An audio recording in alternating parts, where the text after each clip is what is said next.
Cermin ajaib menuju desa gaib malam itu. Aku sedang membereskan gudang di rumah peninggalan kakekku. Rumah tua itu penuh dengan barang-barang antik yang sudah lama tak tersentuh. Di pojok ruangan, aku menemukan sebuah cermin besar dengan bingkai kayu berukir indah, tetapi tampak lusuh dimakan usia. Entah kenapa, cermin itu seperti memancarkan aura yang aneh.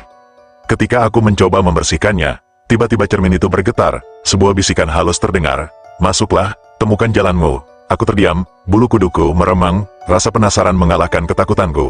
Aku memandang pantulan di cermin, tapi yang kulihat bukan gudang di belakangku. Di dalam cermin, tergambar sebuah desa yang tampak hidup, namun terasa janggal. Tanpa sadar, aku menyentuh permukaan cermin.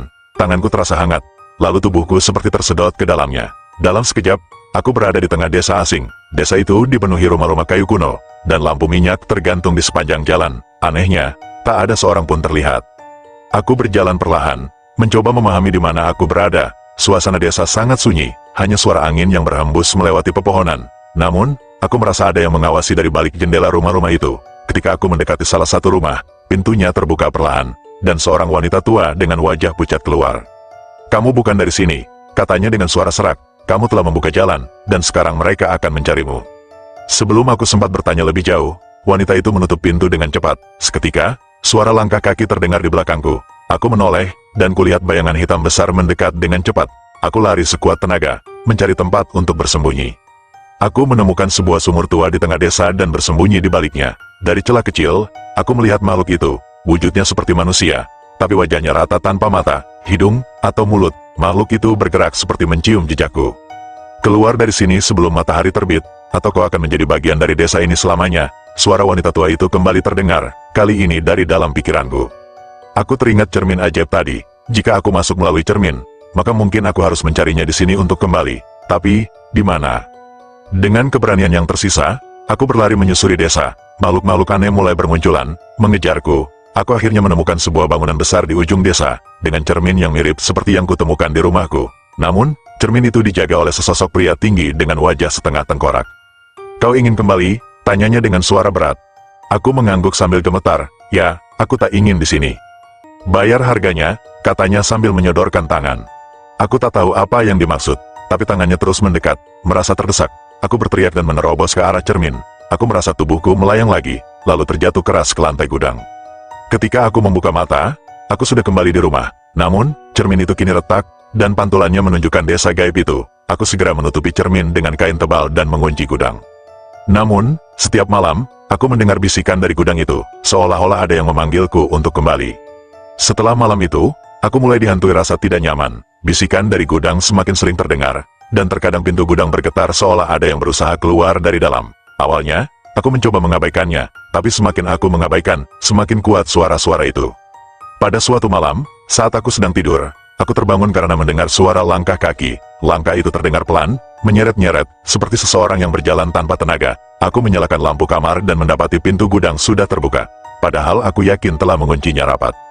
Dengan keberanian yang nyaris hilang, aku berjalan menuju gudang sambil membawa tongkat kayu sebagai perlindungan. Suara langkah itu berhenti, tapi aku merasa ada sesuatu di dalam. Ketika aku mengintip ke gudang, cermin itu sudah tidak tertutup kain lagi. Pantulannya kembali menampilkan desa gaib itu, tapi kali ini desa itu tampak gelap, sepi, dan menyeramkan. Tiba-tiba, sesosok makhluk keluar dari cermin. Wujudnya tinggi, kurus, dan berkulit hitam legam. Wajahnya rata seperti makhluk yang kulihat di desa gaib. Aku terpaku, tak bisa bergerak. Makhluk itu mendekat sambil berbisik dengan suara serak. "Kau memanggilku, kau milikku." Aku mundur perlahan, tapi langkahku terhenti ketika tangan kurus dan dingin mencengkeram pergelangan kakiku. Aku terjatuh, dan makhluk itu mencoba menyeretku menuju cermin. Aku berteriak, meronta, tapi kekuatannya terlalu besar. Aku hampir terseret masuk ke dalam cermin ketika tiba-tiba terdengar suara lonceng dari desa gaib di pantulan cermin. Makhluk itu berhenti, wajahnya menoleh ke arah cermin, lalu menghilang seperti asap. Aku segera menutup cermin itu lagi dengan kain dan membarikadenya dengan lemari. Namun, kejadian itu bukanlah akhir. Setelah malam itu, aku mulai melihat bayangan makhluk-makhluk dari desa gaib berkeliaran di sekitarku, di balik jendela, di sudut kamar, bahkan di cermin-cermin kecil yang ada di rumahku. Aku mencoba membuang cermin besar itu, tapi tidak berhasil. Setiap kali aku membuangnya, cermin itu kembali ke tempatnya semula di gudang, dengan kondisi semakin retak, seolah sedang menunggu sesuatu. Akhirnya, aku menemui seorang paranormal untuk meminta bantuan. Dia mendengarkan ceritaku dengan wajah serius, lalu berkata, "Cermin itu bukan sekadar benda, itu adalah portal yang menghubungkan dunia kita dengan desa gaib. Jika retaknya semakin besar, portal itu akan terbuka sepenuhnya, dan mereka akan datang ke dunia kita. Paranormal itu menyarankan agar aku menghancurkan cermin tersebut dengan ritual tertentu. Malamnya, dengan bantuan paranormal itu, aku menyiapkan semua yang dibutuhkan. Kami membakar dupa, melafalkan mantra, dan menyiram cermin itu dengan air kembang. Namun, saat ritual mencapai puncaknya, cermin itu mulai bergetar hebat, retakannya melebar, dan bayangan desa gaib tampak lebih jelas. Dari dalam cermin, makhluk-makhluk itu mulai keluar satu persatu. Paranormal itu berteriak, "Cepat, pecahkan cerminnya sekarang juga." Dengan sekuat tenaga, aku menghantam cermin itu dengan palu. Tapi, cermin itu tidak pecah, malah semakin bergetar. Tiba-tiba, cermin itu menyedot kami berdua ke dalamnya. Ketika aku sadar, aku kembali berada di desa gaib. Tapi kali ini, aku tidak sendirian. Paranormal itu sudah tak bernyawa, dan makhluk-makhluk itu mengelilingiku sambil tertawa seram. Aku tahu, aku tidak akan pernah bisa kembali lagi. Kini, aku menjadi salah satu penghuni desa gaib, terperangkap selamanya, menunggu korban berikutnya yang akan membuka portal itu lagi. Dan, jika kau menemukan cermin besar dengan ukiran aneh, berhati-hatilah, bisa jadi, itu adalah cermin yang sama. Di dalam desa gaib itu, waktu terasa tidak berjalan seperti biasa. Aku tidak tahu sudah berapa lama aku terperangkap di sana. Malam dan siang tidak ada bedanya, karena langit selalu gelap dengan cahaya keunguan yang menyeramkan. Aku hanya bisa berjalan tanpa tujuan, mencoba mencari jalan keluar.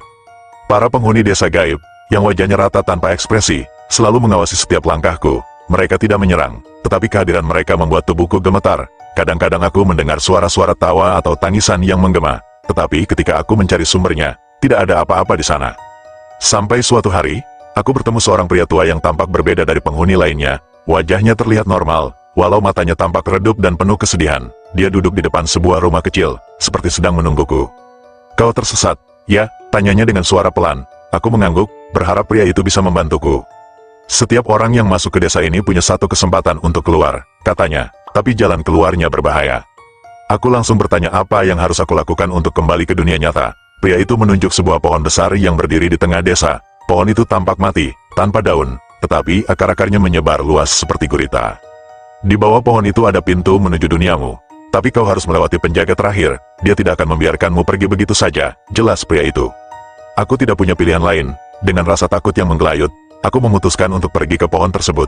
Ketika aku mendekati pohon itu, suasana desa semakin sunyi. Para penghuni berhenti bergerak dan hanya memandangiku dari jauh. Saat aku tiba di bawah pohon, tanah di sekitarnya mulai retak, dan sesuatu yang besar keluar dari bawah akar. Wujudnya adalah makhluk tinggi dengan tubuh seperti bayangan gelap, memiliki mata merah menyala. Aku tahu ini adalah penjaga terakhir yang dimaksud. Makhluk itu berbicara dengan suara gemuruh, "Siapapun yang ingin keluar, harus meninggalkan sesuatu yang berharga." Aku kebingungan. "Apa maksudmu? Apa yang harus kutinggalkan?" tanyaku dengan suara bergetar. "Jiwamu, atau jiwa orang lain?" jawabnya dingin. Aku teringat paranormal yang ikut bersamaku. Aku tidak tahu apakah dia masih memiliki jiwa atau sudah benar-benar mati, tetapi aku tidak sanggup mengorbankan nyawa orang lain. "Aku tidak akan menyerahkan jiwa siapapun," teriakku, mencoba menunjukkan keberanian. Makhluk itu tertawa keras. "Kalau begitu, kau akan tinggal di sini selamanya." Saat itu, aku teringat sesuatu. Paranormal itu sempat memberiku jimat kecil sebelum kami memulai ritual di dunia nyata. Dia bilang jimat itu bisa melindungi dari energi jahat. Aku merogoh kantongku dan menemukan jimat itu masih ada. Dengan keberanian yang tersisa, aku mengangkat jimat itu ke arah makhluk penjaga. Makhluk itu menggeram dan mulai mundur. Cahaya dari jimat itu semakin terang, membuat makhluk itu perlahan menghilang seperti asap. Tanah di bawah pohon terbuka, menunjukkan sebuah pintu bercahaya. Aku berlari secepat mungkin dan melompat ke dalam pintu itu. Ketika aku membuka mata, aku kembali berada di rumahku. Gudang itu kosong, cermin ajaib itu sudah tidak ada, tetapi aku merasa ada sesuatu yang salah.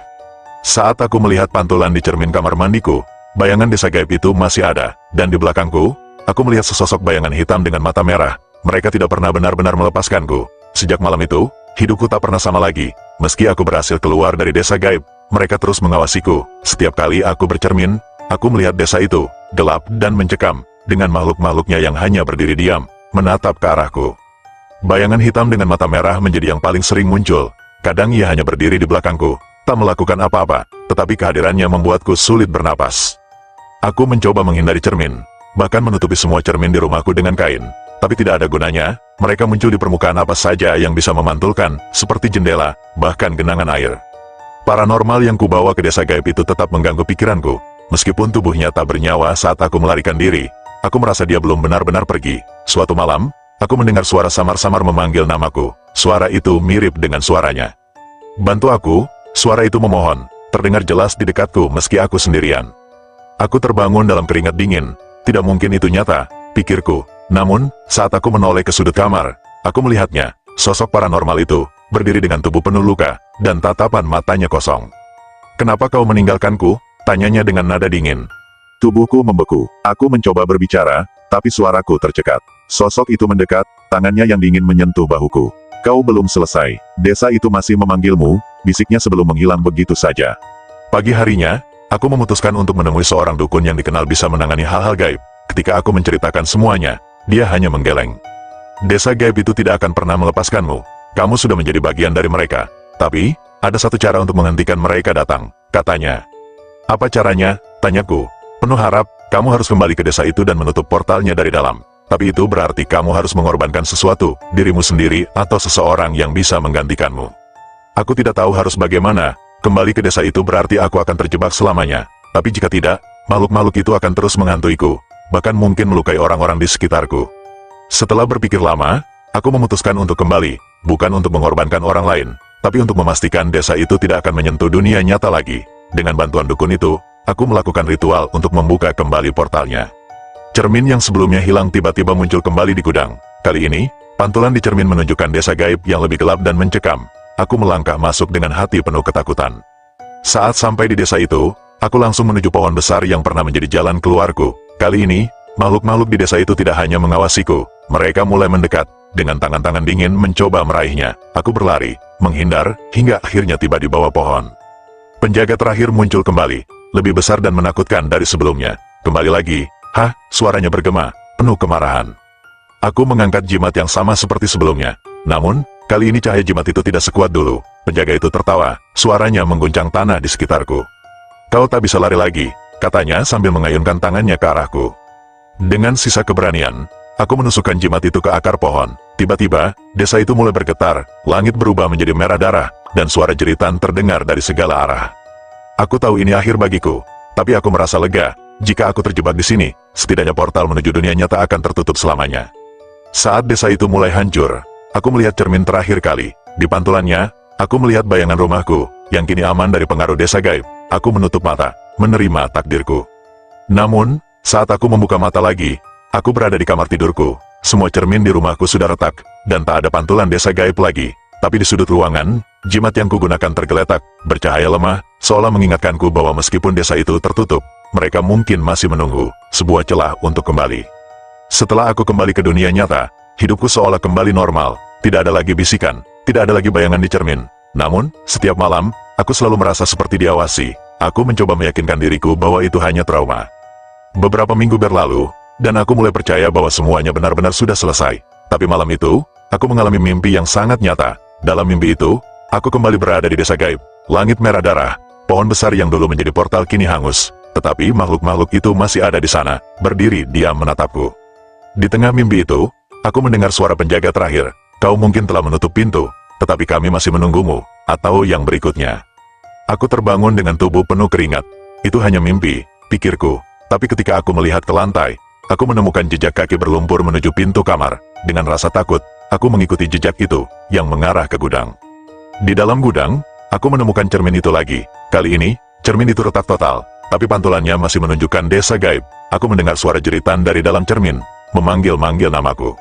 Tiba-tiba, cermin itu pecah, dan pecahannya melayang di udara, membentuk lingkaran. Dari lingkaran itu muncul sosok penjaga terakhir, lebih besar dan menakutkan dari sebelumnya. Ia tertawa, suaranya mengguncang seluruh rumah.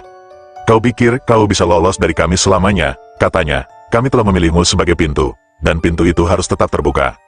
Aku mencoba melawan, tapi tidak ada yang bisa kulakukan. Penjaga itu meraih tubuhku dengan tangan raksasanya. Tepat saat aku merasa akan ditarik masuk ke dimensi mereka lagi, tiba-tiba jimat yang dulu kugunakan mulai bersinar terang dari meja di gudang. Tanpa berpikir panjang, aku meraih jimat itu dan mengarahkannya ke sosok penjaga. Cahaya dari jimat itu begitu terang hingga memaksa makhluk itu mundur ke dalam cermin. Cermin itu mulai menghisap semuanya, bayangan, suara, bahkan hawa dingin yang memenuhi rumahku. Ketika semuanya berakhir, hanya pecahan kecil cermin yang tersisa. Aku mengambil pecahan itu dan membungkusnya dengan kain tebal. Keesokan harinya, aku membawa pecahan itu ke dukun yang membantuku sebelumnya. Dukun itu memandang pecahan cermin dengan serius. Ini adalah sisa portal mereka. Kalau tidak dihancurkan sepenuhnya, mereka akan terus mencoba kembali. Aku bertanya bagaimana cara menghancurkannya. Dukun itu berkata bahwa satu-satunya cara adalah membuang pecahan itu ke gunung berapi aktif, di mana energinya akan sepenuhnya lenyap. Dengan rasa takut tetapi penuh tekad, aku melakukan perjalanan ke gunung terdekat. Sesampainya di sana, aku berdiri di tepi kawah, memegang pecahan terakhir cermin itu. Saat aku hendak melemparkannya, aku mendengar suara dari pecahan itu, suara penjaga terakhir. Jika kau menghancurkan kami, kau akan kehilangan sebagian jiwamu, kau tidak akan pernah menjadi utuh lagi. Aku tahu itu benar. Ketika aku melemparkan pecahan itu ke dalam kawah, sesuatu dalam diriku terasa hilang. Tapi aku juga tahu, itu adalah satu-satunya cara untuk mengakhiri semuanya. Sejak hari itu, hidupku benar-benar tenang. Tidak ada lagi bayangan, tidak ada lagi suara aneh. Namun, aku merasa ada kekosongan dalam diriku, seolah sebagian dari diriku tetap terperangkap di desa gaib. Aku tidak pernah bercerita tentang ini kepada siapapun, tapi jika kau menemukan cermin tua dengan ukiran aneh, jauhkan dirimu darinya, karena siapa tahu, desa gaib itu masih menunggu korban berikutnya. Dan mungkin, kau yang terpilih.